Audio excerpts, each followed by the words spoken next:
Mga koys, good morning. So ito yung ating isasalang na mga pabo, yung ating broad-breasted Nicholas White. So ngayon, priming na natin sila, ongoing yung priming natin dito. Napurga natin, nakapagpaligo. So ang gagawin natin naman ngayon is mag-inject tayo ng mga multivitamins. So ito yung gamit naming multivitamins para sa ating mga pabo, sa ating priming. Para sa ating tom is ang gamit natin is itong Bixan. Yan, subok na natin, matagal na natin itong ginagamit at talagang maganda yung ano niya, yung effect sa ating mga ginagamit nating priming. Sa ating namang mga hen, sa mga female is itong Norobet. So yan, dalawang klase yung multivitamins na ginagamit natin.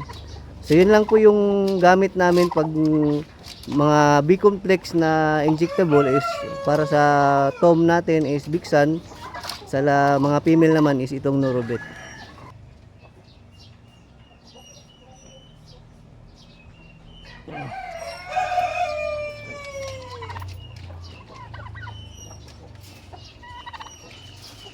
Last.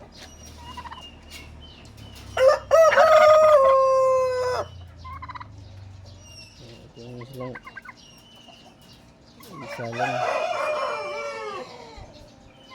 Lapot kay ning Norobet eh.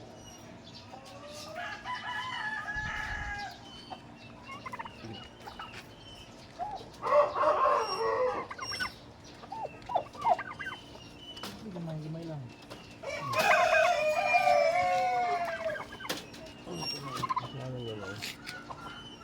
Makita.